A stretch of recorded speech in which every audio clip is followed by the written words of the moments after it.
4টে করে ভিডিও দিচ্ছি, তাও দর্শকদের ডিম্যান্ড কুলিয়ে উঠতে পারছি না। একে নিয়ে ভিডিও দাও, ওকে নিয়ে ভিডিও দাও, একে নিয়ে ভিডিও করো, ওকে নিয়ে ভিডিও করো। ভীষণ এনার্জি বেড়ে গেছে তার জন্য, মানে ভিউয়ার্সরা যে আমার কাছে ডিম্যান্ড করছে, মানেটা কি, আমার কথা তারা শুনতে চাইছে, সেই জন্য না বেশ একটা ভিতর থেকে সেই হেলদোল শুরু হয়ে গেছে।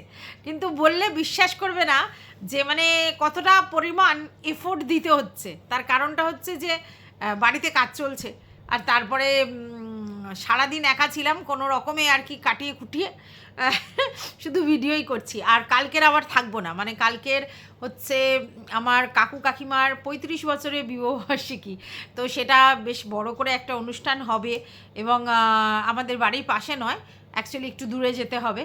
তো সেইখানে হবে, তার জন্য বিকেলের পর থেকে তো থাকবোই না, ভিডিও দেখা তো প্রশ্নই নেই, ভিডিও করারও প্রশ্ন নেই। তো সেক্ষেত্রে আমি দুটো ভিডিও অলরেডি করে নিয়েছি, একটা মারুকে নিয়ে করেছি আর একটা বোতলকে নিয়ে করেছি। এখন যে ভিডিওটা করতে এসেছি অবশ্যই ম্যান্ডিকে নিয়ে ভিডিওটা করতে এসেছি।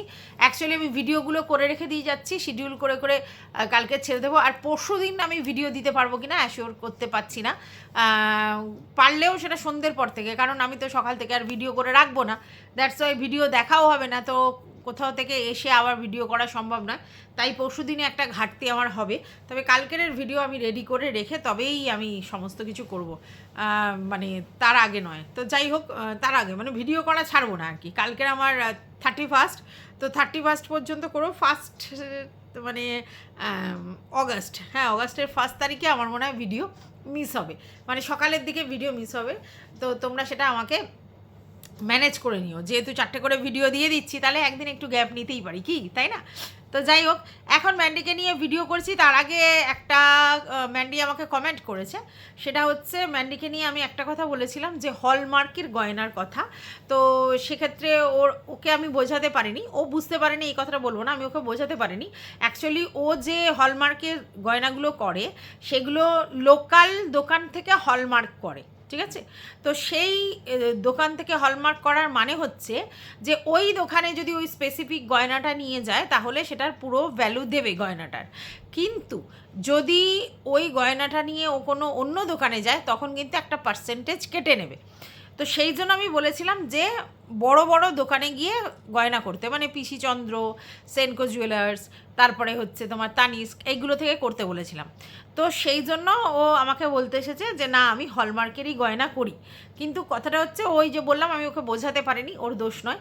তো আমি এটা বলতে চেয়েছি যে তুমি হলমার্কের গয়না করো বুঝেছি, কিন্তু তুমি ব্র্যান্ডেড দোকান থেকে হলমার্কের গয়না করো, তাহলে তোমার অ্যাসেট ভ্যালুটা বেশি হবে। এইবার ওর বক্তব্য হচ্ছে ওতে মজুরি খুব বেশি নেয়। একদম ঠিক বলেছে, ওতে মজুরি বেশি নেয় বলেই তো গয়নাটার চার্জেসটা এতটা মানে ঠিকঠাক থাকে, মানে গয়নাটার অ্যাকুরেট ব্যাপারটা অ্যাকুরেট থাকে। তো সেই জন্যই বলেছিলাম, ঠিক আছে? তো যাই হোক, এইবার ও নিশ্চয়ই বুঝবে সেটা কি করলে কি হবে না হবে, সেটা তো আমি বলতে পারবো না। মজুরি অবশ্যই বড় দোকানে বেশি নেয়, ব্র্যান্ডেড দোকানে যেহেতু জিনিসপত্রের ভ্যালু বেশি, কিন্তু মজুরি বেশি নিলেও ওই গয়নাটা অ্যাসেট ভ্যালুটা অনেক বেশি হয়ে যায় পরের দিকে। আর গয়না কেনার আমারও শখ, তোমরা জানো আমার খুব ভালো লাগে গয়না কিনতে, বাট বেশ কয়েক বছর সেই অর্থে গয়না কিনে উঠতে পারছি না। তার কারণ হচ্ছে বাড়ির কাজ করতে হচ্ছে, তার জন্য গয়নার দিকের ব্যাপারটা চলে গেছে। কিন্তু যতদিন আমি বাড়ি ঘরদোরের কাজকর্মগুলো তেমন একটা করিনি তখন কিন্তু গয়নার দিকে একটু ঝোঁকটা বেশি ছিল। বাট এখন হচ্ছে আগে বাড়ি ঘরদোর, কারণ ভবিষ্যৎ আছে, ভবিষ্যতের জন্য তো করতেই হবে। যেহেতু জন্ম দিয়েছি সেহেতু কিছু কর্ম তো করে যেতে হবে। তো যাই হোক, সেটা অন্য ইস্যু। এবার আমি ম্যান্ডিকে নিয়ে ভিডিও করতে চলে এসেছি। তো চলো, welcome back to my channel. আশা করছি তোমরা সবাই খুব ভালো আছো, আর আমিও খুব ভালো আছি নতুন একটা ভিডিওর সাথে। আমি রুনা লাইফস্টাইল থেকে। প্রথম কথা হচ্ছে, দেখো ম্যান্ডি সবসময় এক্সেপশনাল, কখনো ম্যান্ডিকে অন্য সর্বসাধারণের সঙ্গে গুলিয়ে ফেলবে না। আর ম্যান্ডি এক্সেপশনাল বলেই ওর চ্যানেলটা কিন্তু চলে। এবার কিসে এক্সেপশনাল, কিছুদিন ধরে ও 11 হচ্ছে ওই মাল্টি কুকারের অ্যাডটা দিচ্ছে প্রতিদিন, এবং ওর থেকেও একটা রেভিনিউ জেনারেট করে, মানে ওরা ওকে ওই প্রমোশনাল ভিডিও করবার জন্য টাকা দেয়, সেটা কিন্তু ও স্বীকারও করেছে আগে। এবং সেই ভিডিও করতে গিয়ে ও যেগুলো দেখাচ্ছে, যেগুলো ভীষণই আনহাইজিনিক, ঠিক আছে? তাহলে কেন? তার কারণ হচ্ছে ও ডালিয়া আর ডাল দুটো না ধুয়েই ও ডালিয়া করতে বসিয়ে দিল, যেটা আমরা জানি একদমই উচিত নয়। ডালের মধ্যেও প্রচণ্ড কেমিক্যাল দেয়া থাকে এবং সেই সাদা পাউডারগুলো পুরো ধুয়ে ধুয়ে পরিষ্কার করতে হয়, নাহলে কিন্তু ডালের মধ্যে একটা ফেনা ওঠে এবং দ্বিতীয় কথা হচ্ছে সেটা খাওয়া উচিত নয়। সাদা একটা পাউডার টাইপের মসুর ডালে থাকে, তোমরা জানো এটা। আচ্ছা, আর একটা হচ্ছে তোমার ডালিয়ার মধ্যেও একটা লদলতে ব্যাপার থাকে, সেটাও ধুয়ে ফেলতে হয়। তো সেটাও করেনি, ও ডাল আর চাল ডাইরেক্টলি আগারোর মেশিনের মধ্যে দিয়ে সেটা করতে শুরু করলো এবং তাতে অনেকেই বলেছে, দেখেই মনে হচ্ছে যে সেটা পুরোপুরি সিদ্ধ হয়নি। এবং সবথেকে বড় কথা যে সেটা হচ্ছে তোমার ও অন্য সময় হাতা ফাতা দিয়ে ঘেঁটে দেখায়, কিন্তু সে সময় দেখায়নি এবং তাতে বোঝা গেছে যে ও মানে জিনিসটা সুসিদ্ধই হচ্ছে না। তো এবার ব্যাপারটা হচ্ছে ওটা কাকে দেবে? স্যান্ডিকে দেবে। তো স্যান্ডির ডালিয়াটা কেন খাচ্ছে? ও শরীরের জন্য। তারপরে যদি ও সুগার থেকে কন্ট্রোল করার জন্য ডালিয়া দেয়, অথচ ডালিয়াটা এরমভাবে প্রপারলি ধুয়ে রান্না না করে, তাহলে তো ওর হেলথ অন্যদিকে খারাপ হবে। তাহলে সেটা কি মানে ম্যান্ডির কনসার্ন নেই? মানে আমি এটা বুঝে পাই না, মানে করতে হবে বলে যা হোক তা হোক, হ্যাঁ, এবং সেটা আবার ভিডিওতে দেখানো, এবং এত কমেন্ট আসার পর পরের দিন আবার ডাল করছে এবং সেটাও না ধুয়ে। মানে মুসুর ডাল কেউ না ধুয়ে রান্না করে, এটা আমি শুধুই ম্যান্ডিকে দেখলাম। আমি আজ পর্যন্ত কাউকে শুনিও নি, দেখিও নি যে সে মুসুর ডালটা ভালো করে না ধুয়ে জলে দিয়ে রান্না করছে। আমি অদ্ভুত লাগলো এই ব্যাপারটা যে কেন। এবার ও যদি বলে না আমি দেখানোর জন্য 11তে প্রথমে ডালটা দিয়েছি তারপর আবার ধুয়ে বসিয়েছি, তাহলে কিছু বলার নেই, কিন্তু আমরা দেখেছি। তো এর থেকে অনেকেই ওকে বলছে তার মানে ও কোনো কিছুই ধোয় না, সবজিপাতি কিছু ধোয় না। ইভেন পেঁয়াজ কেটে দেখবে, পেঁয়াজ ধুতে বারণ করে, কিন্তু পেঁয়াজের মধ্যে কিছু কিছু স্পট কালো কালো লাগা থাকে, যদি সেই খোলাটা তুমি ফেলে দাও তাহলে ঠিক আছে, না হলে কিন্তু তোমাকে একটু পরিষ্কার করে ধুতে হবে, তারপরে পেঁয়াজ কুচাতে হবে, ঠিক আছে। ও মনে হয় কিছুই ধোয় না। আমি তো জানি ও আদা রসুনের পেস্ট কিনে ব্যবহার করে আর ও খাটবে। ইভেন সেদিনকে মাংস রান্না করেছে, আলুগুলো পর্যন্ত না ভেজে একসঙ্গে রান্না করে দিয়েছে। অনেকেই এরকম প্রেশারে সমস্ত কিছু মাখিয়ে সিটি দিয়ে খেয়ে নেয়, কিন্তু আমি জানি না সেটা কীরকম স্বাদ হয়। তো যাই হোক, ম্যান্ডিকে বলে লাভ নেই, কারণ ও কারোর কথা শুনবে না। এবং সবথেকে বিচ্ছিরি লেগেছে যেটা, সেটা হচ্ছে যে ওর মাইগ্রেনের ব্যথার জন্য ও ছটপট করছে, সমানে বলছে কষ্ট হচ্ছে কষ্ট হচ্ছে, এই হচ্ছে, আর ডাক্তার না দেখালে হবে না, কিন্তু ও ডাক্তার দেখাতে যাচ্ছে না। এত কিছু করছে, এটা কিনছে, ওটা কিনছে, সেটা কিনছে, এটা করতে চাইছে, সেটা করতে চাইছে, কিন্তু ও মাইগ্রেনের ওষুধ খেয়ে খেয়ে কাটাচ্ছে, এখনও পর্যন্ত ডাক্তারের কাছে যাচ্ছে না। কেন? এটাও প্রশ্ন। আচ্ছা, গেল। এইবার যেটা হলো, সে ও মল্লিকাদের বাড়ি গেল। কখন গেল? রাত্রিবেলা 10টার সময়, ঠিক আছে। ডালিয়া ফালিয়া করে, স্যান্ডি ডালিয়া ফালিয়া খেয়ে তারপর রাত্রি 10টার সময় তারা বেরিয়েছে এবং সে বলেছে আমি তোমাকে নাইটিগুলো দিতে পারি, কিন্তু শর্ত হচ্ছে তোমার এখানে ডিনার করে যেতে হবে। আমরা এটা জানি যে, মানে ওর ভিডিওতেই দেখেছি, ম্যান্ডির ভিডিওতে, যে মল্লিকা ভীষণ আতিথেয়তা করে ওদের সাথে, এবং Mallika as a human being খুব ভালো মেয়ে, সেটা পরিষ্কার বোঝা যায়। এবং যখনই গেছে মল্লিকাদের বাড়িতে তখনই কিছু না খাইয়ে ছাড়েনি। আর এইবারে তো পুরো ডিনার, এবং সেখানে প্রথমে চিকেন পকোড়া দিয়েছে, তারপরে হচ্ছে চাউমিন দিয়েছে, এগ চাউমিন মনে হয়, আর তারপরে রুটি তড়কা দিয়েছে। বুঝতে পেরেছো? এত আপ্যায়ন করেছে। আর ও একটা কোল্ড ড্রিঙ্কস নিয়ে গেছে, কারণ রাত 10টার সময় সমস্ত দোকান বন্ধ হয়ে গেছে। মেয়েটার জন্য কোনো ক্যাডবেরিজ, চিপস বা কিছুই নিয়ে যায়নি, শুধু একটা বড় কোল্ড ড্রিঙ্কসের বোতল নিয়ে গেছে, যেটা 95 টাকা দাম। দামের ব্যাপার নয়, কিন্তু শুধু কোল্ড ড্রিঙ্কস। ও যখন জানে ওদের বাড়ি যাবে, তাহলে একটু মিষ্টি আগে থাকতে আনিয়ে রাখতে পারতো, বা চকলেট, চিপস এগুলো দোকান থেকে কিনে এনে রাখতে পারতো, তাহলে কিন্তু মেয়েটাকে দিতে পারতো। বাট এই ব্যাপারটা ওর মধ্যে নেই, ঠিক আছে। এইবার সেখানে গেল এবং সেখানে গিয়ে যেটা হলো দেখলাম, প্রথমে পকোড়া খেতে দিয়েছে, অবশ্যই ওই খাটের উপরেই খেতে দিয়েছে, ওরা খাটের উপরেই খায়, ওই জন্য ওটা নিয়ে আর নতুন করে কিছু বলার নেই। ওরা বাড়িতেও খাটের উপর খায়, লোকের বাড়িতে গেলেও খাটের উপরেই খায়। আচ্ছা, ঠিক আছে। এবারে পকোড়াটা দিল, পকোড়াটা খেলো, তারপরে চাউমিন খেলো, এবং তারপরে বললো যে রুটি তড়কা খাওয়ার পেট নেই, নিয়ে যেতে হবে তাহলে, এরকম আর কি। তো সেখানে আরও একটা জিনিস অড লাগলো, সেটা হচ্ছে যে স্যান্ডি কিন্তু গেল না, স্যান্ডি গাড়িতেই বসে রইলো। কারণ ওরা 10টায় গেছে এবং 12টায় ওখান থেকে বেরিয়েছে, প্রায় ধরো 1.25 ঘন্টার মতো ওখানে ছিল। তাহলে সেই 1.25 ঘন্টা স্যান্ডি গাড়ির মধ্যে বসেছিল, কিন্তু ওখানে যায়নি। কারণটা কি? এটা একটা প্রশ্ন। কারণ স্যান্ডি কেন জানি না, খাক, গল্প তো করতে যেতে পারতো।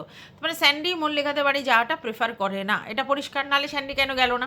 আচ্ছা, ওখানে স্যান্ডি মল্লিকার সঙ্গে মল্লিকার মেয়ে এবং মল্লিকার বরকে দেখালো, এবং মল্লিকার বর যতদূর বুঝলাম যে ওরা সোনা রূপর কারিগর, যেটা বুঝলাম, মানে করে এগুলো।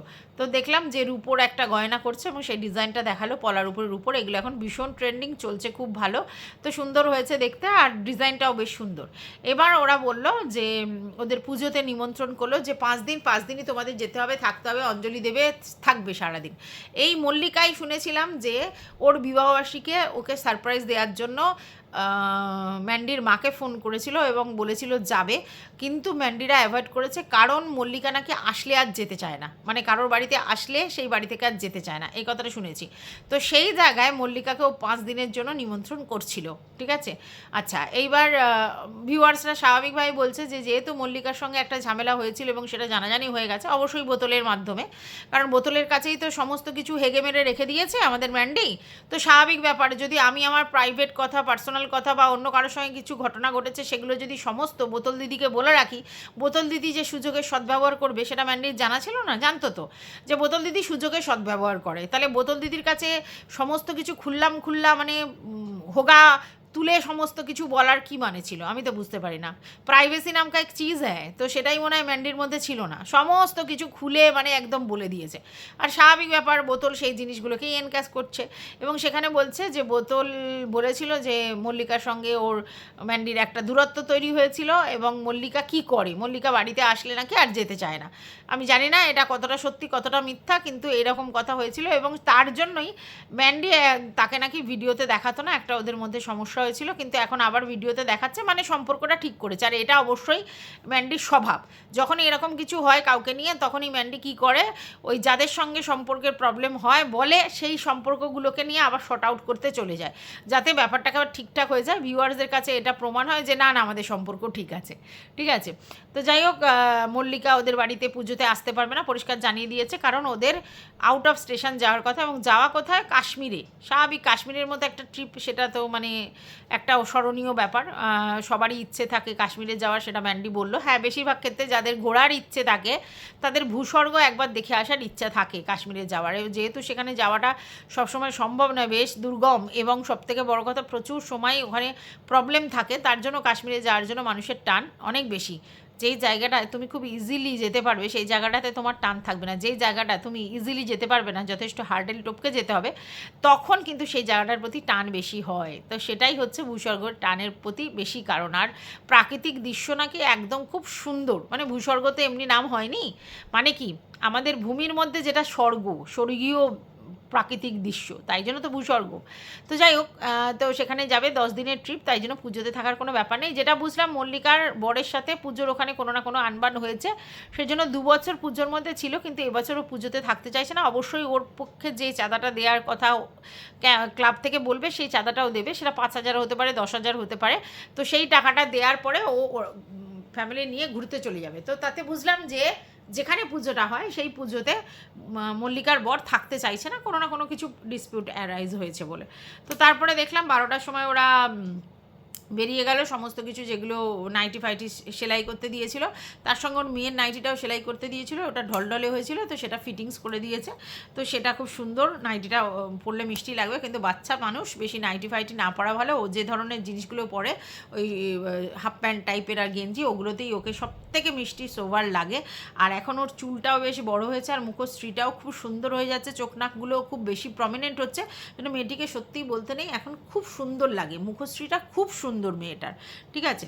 তো যত দিন যাবে তত ও আরও সুন্দরী হয়ে উঠবে, ঠিক আছে। তো যাই হোক, এইবার ওটা হয়ে গেল। এইবার চলে গেল, স্যান্ডিকে গিয়ে জিজ্ঞাসা করছিল মল্লিকা কেন যায়নি, তারপরে গাড়ি দেখালো, তো গাড়ি দেখিয়ে বললো যে হ্যাঁ খুব সুন্দর হয়েছে, গাড়ির রঙটা খুব ভালো হয়েছে, হ্যানা ত্যানা করে ওরা ওখান থেকে বেরিয়ে এলো। বাড়িতে এসে বলেইছে যে শুধুমাত্র জামা চেঞ্জ করে শুয়ে পড়বে।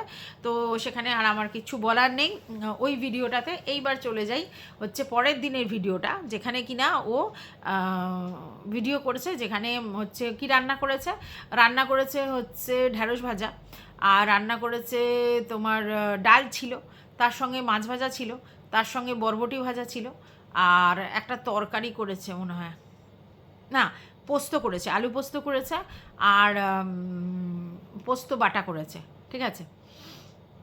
তো যাই হোক, আলু পোস্তটা সাদা আলু পোস্ত করেছে, মানে হলুদ ফলুদ দেয়নি। তো আমি জানি না পোস্তটা কেমন খেতে হয়েছে, কিন্তু ওই রান্না করেছে। কিন্তু এই পোস্তটা দেখার পর না আমার খুব ইচ্ছে, বিশ্বাস করো খুব ইচ্ছে, যে আমার বাড়িতে একবার পোস্ত করে আমি ম্যান্ডিকে খাওয়াই। এটা আমার সত্যিই খুব ইচ্ছে, কারণ ওর আলু পোস্তটা প্রায় দেখি, তো আমার খুব ইচ্ছে যে ঝিঙে আলু পোস্ত, ওকে আমি করে খাওয়াই। শুধু আলু নয়, ঝিঙে আলু পোস্ত ওকে আমি করে খাওয়াই, কারণ আমাদের বাড়িতে ঝিঙের আলু পোস্তটাই বেশি ভালো হয়, শুধু আলু পোস্ত খুব একটা হয় না। তো তারপরেও যদি আমার খুব ইচ্ছে, কারণ ওর পোস্তটা না দেখে আমার কেমন একটা মনে হয় যে মানে ওইরকম ডুম্বু ডুম্বু করে কেটে কে ভাই পোস্ত মানে করে আমি দেখিনি। তো যাই হোক, রান্না এক একজনের বাড়িতে এক এক ধরনের ট্রেন্ড হয়, কিন্তু হয় না মানে আমরা যেরকম দেখে অভ্যস্ত সেরকম নয়, তার জন্য আমার মনে হয় বারবার যে একবার ওকে ধরে নিয়ে এসে আমার বাড়িতে পোস্তটা খাইয়ে আবার ছুঁড়ে বাড়িতে পাঠিয়ে দিই। তো যাই হোক, এইবার আরেকটা দেখলাম যে পোস্ত বাটা অনেকটা করেছে, তো সেটা হচ্ছে তোমার ভাত দিয়ে গরম ভাতে খাবে। তো পোস্ত বাটা, ঠিক আছে, শিলে পোস্ত বাটার যে স্বাদ সেটা কিন্তু এই মিক্সার গ্রাইন্ডারের পোস্ত বাটার স্বাদটা হবে না। পোস্ত বাটার যে পোস্ত বেটে খাওয়া মানে গরম ভাতে পোস্ত বাটা, সেটা কিন্তু পেশাই করে শিলে বাটতে হয়। তো যাই হোক, ম্যান্ডি ডানি আমাদের প্রচণ্ড মানে কাজে, তার জন্য শিলে পোস্ত বাটা কোথায় আছো তুমি? তো যাই হোক, সেই রান্নাবান্নাগুলো করেছে এবং দেখলাম যে খুব তৎপর সমস্ত কিছু গোছাতে, ঘরদোর গোছাতে। বললো আমি বিছানা গুছিয়ে, বড় বিছানা গুছিয়ে ছোটো বিছানা গোছাবো, বিছানা গোছানো না হলে ঝাড় দিয়ে পরিষ্কার করে মজা নেই। আর এটা ঠিক কথা, বিছানা ওলট পালট আর তোমার ঘর ঝাড় দিয়ে মুছে চলে যাচ্ছে, দেখতেও ঘেন্না লাগে আর ভালোও লাগে না, কারণ বিছানা ঝাড়লে এক গাদা নোংরা বেরোয়। তো সেটা তা কেন পরিষ্কার করছে, তার পিছনের রিজন হচ্ছে যে ওর বাড়িতে একটা সোফা আসবে। তো কোথায় অর্ডার দিয়েছে? ফ্লিপকার্টে অর্ডার দিয়েছে, সোফা এসেছে। মানে আমি বুঝি না এই ম্যান্ডিটা কী ধরনের, মানে একসে বার্কার এক সোফার দোকানে পাওয়া যায়, একসে বার্কার এক, ঠিক আছে। 2 সিটার সোফাও খুব সুন্দর ফোমের, খুব সুন্দর নরম তুলতুলে জিনিস, কত রিল্যাক্সড সোফা পাওয়া যায়। বাট এর মানে কি বলবো, চয়েস একেবারেই খারাপ। না প্রিন্টটা খারাপ হয়েছে বলবো না, কিন্তু সোফার যে সফটনেস ওটা ওই সোফাটার মধ্যে নেই, পরিষ্কার দেখে বোঝা যাচ্ছে, ঠিক আছে। ফ্লিপকার্টে যে সোফাগুলো পাওয়া যায় সেগুলো আরও অনেক রিল্যাক্সের সোফা, সেগুলোর কথা আমি বলতে পারবো না। তবে আমি যখন সামনে দোকান আছে আসবাবপত্রের, আমি সেখান থেকে ঘুরে ঘাড়ে একটা সোফা কিনবো না, না তো আমি ফ্লিপকার্টে অর্ডার করে দেবো টুক করে। যেটা ফ্লিপকার্টে অর্ডার করা সেটা ফ্লিপকার্টে করতে হয়, কিন্তু এসব সোফা ফোফা বাড়িতে নিয়ে মানে দোকান থেকে কিনে নেয় ভালো, যেহেতু ওরা দোকান ফোকানে ঘোরে। আচ্ছা, এবার 2 সিটারে কত সুন্দর সোফা আছে, ও একটা এমন ধরনের অদ্ভুত সোফা কিনলো কি বলবো। আর সেই সোফাটা রাখতেই যেই আলমারি বন্ধ হয়ে গেছে, আলমারি খুলতে পারবে না। যখনই আলমারি খুলতে হবে সোফাটাকে টেনে খুলতে হবে, কারণ ওর জায়গাটা ছোট না। একটা সোফার দরকার ঘরের মধ্যে, কারণ ঘরের মধ্যে এসেই টটাং করে বিছানায় বসা সত্যি খারাপ লাগে। একটা সোফা থাকলে সোফার মধ্যে বসলো, তারপরে গিয়ে বসলো, ঠিক আছে, কিন্তু ওদের ঘরে তো সেই সিস্টেমটা নেই, যেহেতু ছোটো ঘরগুলো, তো তার জন্য। তো যাই হোক, ও একটা সোফা কিনেছে, মানে কি বলবো আর, পয়সাগুলোকে কিভাবে নষ্ট করে আমি বুঝে পাই না। একটু দেখে শুনে বুঝে সুঝে মানে দোকান থেকে একটা সুন্দর সোফা কিনতে পারতো না?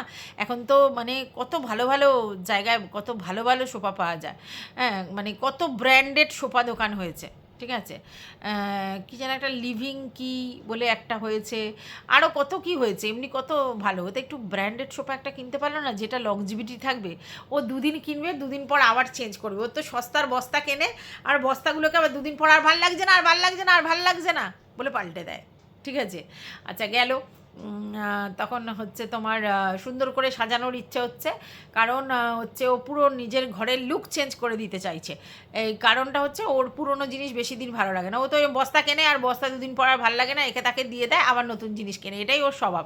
ড্রেসিং টেবিলটা জানো তোমরা যে ও চেঞ্জ করে ওর মায়ের বাড়িতে দিয়ে দেবে, আর ওখানে একটা ড্রেসিং টেবিল কিনবে। তো দোকান থেকে যখন ড্রেসিং টেবিলটা কিনবে, তার দোকান থেকেই তো এটা কিনতে পারতো, কি জানি বাবা। তো যাই হোক, এইবার যেটা মেন ব্যাপার সেটা হচ্ছে যে প্রচুর মাল তুলেছে, বেড কভার পুজোর জন্য একেবারে তুলে ফেলেছে। তো একটা বস্তা পুরো এসেছে, সেটা খুলে রাখছিল এবং প্রিন্টগুলো সুন্দর ছিল, তার মধ্যে কিছু ওই পিলো টাইপের আর কি, কুশন টাইপের, তার সঙ্গে আর কি বেড কভার, আর তার সঙ্গে বালিশের কভার মিলিয়ে এগুলো খুব চলছে এখন, ভীষণ ট্রেন্ডিং। সেগুলো তুলেছে এবং একটা ও সরিয়ে রাখবে হলুদ কালারে, সেটা তোমার পঞ্চমীর দিন পাল্টাবে আর কি, প্রথম দিন। তো যাই হোক, আর একটা দেখালো, বললো আমার খুব কাছের লোক একজন সেটা নিয়ে নিয়েছে অলরেডি। তো যাই হোক, সেগুলো সব দেখলাম এবং বললো সেগুলো রাখার জায়গায়। আচ্ছা, অনেকেই দেখি যে একটা সেই লোহার র্যাক টাইপের, তাক টাইপের কেনে এবং তার মধ্যে করে সুন্দর করে রেখে দেয়, যারা বিজনেস করে। তো এর আর কোনো জায়গা নেই, ও সেই চেয়ারের মধ্যেই রেখে দেয়। এবার বলছে যে উপরের ঘরে কোথায় রাখবো, উপরের ঘরে রেখে আমি লাইভ বা শর্টস করতে পারবো, মানে উপরের ঘরে তো কোনো এসি ফেসি নেই, তার জন্য বলছে। তো সেই জন্য করতে পারবো, তাহলে উপরের ঘরে কেন আর কি রাখবো। আর তারপরে বলছে আবার বৃষ্টির আওয়াজ টুপটাপ পড়ে, ওই জন্য। তাহলে তুমি টিনের ঘরটা কেন করলে? মানে টিনের ঘরটা করে যদি তোমার কোনো কাজই না লাগলো, সেই তোমার নিচের ঘরেই সমস্ত কিছু করতে হবে, ওই যখন বৃষ্টি পড়বে কোনো দিন রোম্যান্টিক হওয়ার জন্য উপরের ঘরে যেতে হবে, তাহলে ঠিক আছে। নাহলে দেখো উপরের ঘরের সেই ক্রেজটা ওর মধ্যে আর নেই, যেটা প্রথম ছিল। উপরের ঘরে এই করছে, সারাদিন একবার আসি এ করে, উপরের ঘরের যে ক্রেজটা ছিল ও চলে গেছে। ওরা আসলে সব কিছুই নতুন নতলা, তারপরে গাছতলা, এইরকম ব্যাপার। উপরে ঘরে ক্রেজ নেই, উপরে ঘরে এখন ওর অবস্টাকেল বেরোচ্ছে, গরম অবস্টাকেল বেরোচ্ছে, বৃষ্টির আওয়াজ, ওখানে আমি করবো, এই করবো, সেই করবো। তাহলে উপরে ঘরটা কী করতে করেছো? অন্তত মাল মেটেরিয়ালসগুলো ওখানে তুলে রাখলে অনেকটা জায়গাটা এখানে হয়, নাহলে ছোটো ঘরে তো গ্যাঞ্জাম, চেয়ারের মধ্যে জিনিসপত্র রাখাটা গ্যাঞ্জাম নয়? যাই হোক, ওকে বলে লাভ নেই, ওর মতো করেই করবে। এবার বলছে আমি ফ্লিপকার্টে প্রচুর জিনিস অর্ডার দেওয়ার আছে, আমাকে সারাদিন এখন ফোন ঘাঁটতে হচ্ছে, এত ফোন ঘাঁটছে যে যার জন্য ওকে বাইরে যেতে বলেছিল স্যান্ডি, মানে বাইরে চা খেতে যাবে কিনা সেটাতেও না করে দিয়েছে, সময়ই নেই, সারাক্ষণ ধরে ফ্লিপকার্ট দেখছে, এটা দেখছে, ওটা দেখছে, এটা কিনবে, ওটা কিনবে, সেটা কিনবে, এই জন্যে ওর সময় আর হচ্ছে না। ও হচ্ছে ফ্লিপকার্টে নানা জিনিস অর্ডার দেবে, ঘর সাজানোর জিনিস, নানা কিছু। এবার কেন?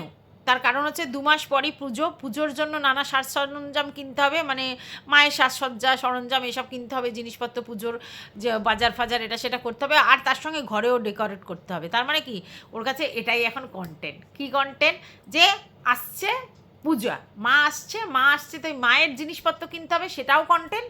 আর মায়ের জিনিসের সঙ্গে সঙ্গে ঘরও আলাদা করে আর কি ও সাজাবে আর কি, নতুন করে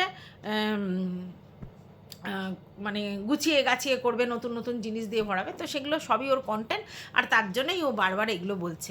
মানে বলি না যে যারা ব্লগার তাদের কিন্তু সবসময় কন্টেন্টের জন্য ভাবতে হয় যে এবার কি দেখাবো, নতুনত্ব না আসলেই তো বোরিং। তো কন্ট্রোভার্সিয়াল জিনিসপত্র দিয়ে তো বেশি দিন চলবে না, 2-4 দিন ভিডিওতে ভিউজ হবে, তারপরে কিন্তু ভিউয়ার্সরা বোর হয়ে যাবে। মানে ব্লগিংয়ে যদি কেউ বেশি কন্ট্রোভার্সি দেয় তাহলে কিন্তু ভিউয়ার্সরা বোর হয়ে যায়, 2-4 দিন 5 দিন দেখে, তারপরে একই জিনিস ওদের আর ভালো লাগে না। তার জন্য নতুন ট্রেন্ডিং কন্টেন্ট ভাবতে হয়, তার জন্যই ও ভাবছে। এবং তার মধ্যেই প্রথমে চলে এসেছে সোফা, এরপর ড্রেসিং টেবিল আসবে, তারপরে ফ্লিপকার্ট দিয়ে একটা করে সুন্দর জিনিস আসবে। এই দেখিয়ে ওর 10-5 মিনিটে করে ভিডিও বাড়তে থাকবে, আর রেগুলার যে কাজকর্ম সেগুলো দেখিয়ে দেবে, ব্যাস দ্যাটস ইট। এই করে ও 2 মাসের কন্টেন্ট মোটামুটি ও ভেবে রেখেছে, ঠিক আছে? তো সেটা খারাপ কিছু নয়, সেটা ও ভাবতেই পারে। এবার কথা হচ্ছে যে সবাই কিন্তু ওকে একটা কথা বলছে যে তোমার এই ব্যাপারটা একদম ভালো লাগেনি, সেটা হচ্ছে তুমি না ডালিয়া কিছুই ধুয়ে রান্না করেছো, পরের দিনও ডালটা ধুয়ে রান্না করনি, আর তুমি একদমই মানে হাইজিনিক নয়, তুমি মানে হাইজিন মেনটেনই করো না, সমস্ত জিনিসই তুমি এরকম নোংরাভাবে করো। তো সবাই বলেছে ম্যান্ডি তো ওরকমই, কেউ বলছে ওর মধ্যেই পর্ক রান্না করে খেয়ে নিয়েছে কিনা কে জানে, না বাড়িতে তো ঢোকানো যাবে না তার জন্য খায়নি। আবার কেউ বলছে যে মানে কোনোই ছিঁড়িছাড়া নেই, রান্নার জিনিসপত্রের যে হাইজিনটা মেনটেন করতে হয় সেটা কোনোটাই ওর ছিঁড়িছাড়া নেই। এরপরে যে জিনিসটা বারবার উঠে এসেছে সেটা হচ্ছে মল্লিকাদের বাড়িতে গিয়ে এত কিছু ঘন্টে ফিন্ডে গিললে, আর মল্লিকাকে তুমি নেমন্তন্ন করে খাওয়াতে পারো না? লোকের বাড়ি খেয়ে আসো, তুমি নেমন্তন্ন করে খাওয়াতে পারো না? প্রথম কথা হচ্ছে লোকের বাড়ি মানে আমি বেশিরভাগ ক্ষেত্রেই দেখেছি ওর রিয়াঙ্কাদের বাড়ি, আর হচ্ছে তোমার আকাশ পাপড়িদের বাড়ি, আর হচ্ছে তোমার মল্লিকাদের বাড়ি বেশি খায়, ঠিক আছে? আর ওর শ্বশুরবাড়ি মানে ওর ননদ খাবার দাবার দিয়ে যায়, এটা বেশি দেখেছি। কিন্তু ও কিন্তু একেবারে খাওয়ায় না তা নয়, ও কিন্তু রিয়াঙ্কাদের আর এদের বাড়ি, রিয়াঙ্কারা অত ওদের বাড়িতে আসে না, আর তোমার মল্লিকারাও ওদের বাড়িতে এসে খায় না, কিন্তু আকাশ পাপড়িদের ও খাওয়ায়। এবার সেই জন্য স্বাভাবিক গায়ে লাগবে যে তুমি রিয়াঙ্কাদের বাড়ি খেয়ে আসো একেবারে পেট পুড়ে, তুমি মল্লিকাদের বাড়ি খেয়ে আসো এত পেট পুড়ে, তুমি কেন খাওয়াও না? এই প্রশ্নটা আসবে। না কে খাওয়ায় না? ওই যে ওদের বদ্দি ছদ্দি মেয়েদিদের খাইয়েছিল, মনে নেই? হ্যাঁ, নিমন্ত্রণ করে খাইয়েছিল, তারপরে মায়ের জন্য খাবার তুলে দেয়, তারপরে এখন তো আবার ভাগনু করে এটা ওটা সেটা কিনে দেয়, আর তারপরে হচ্ছে তোমার ছদ্দিদের বাড়িতে গিয়ে খেয়েছিল, ছদ্দিকে খাইয়েছিল, এসব করে। তবে হ্যাঁ, মল্লিকা বা রিয়াঙ্কা ওকে যে আতিথেয়তাটা করে সেটা কিন্তু ওর মধ্যে দেখা যায় না, ওর মধ্যে কিন্তু অতটা আতিথেয়তাটা দেখা যায় না। তার মানে কি করে না, নিশ্চয়ই ভাইস ভার্সা আছে, ওরা এমনি তো করে না, ও ম্যান্ডির থেকে যেটা পায় সেটা হয়তো ওদের কাছে ওটাই অনেক বেশি, তার জন্যই হয়তো করতে হয় না। তো যাই হোক, সবাই ওকে বলছে ম্যান্ডিকে যে তুমি সবার বাড়ি খেয়ে আসো, কাউকে খাওয়াও না, কাউকে এই করো না, এসব বলছে। ম্যান্ডি অ্যাকচুয়ালি না কাজে কুড়ে, মানে রান্না বান্না যত্ন আত্মি এই ব্যাপারটা ম্যান্ডির মধ্যে খুব একটা বেশি নেই।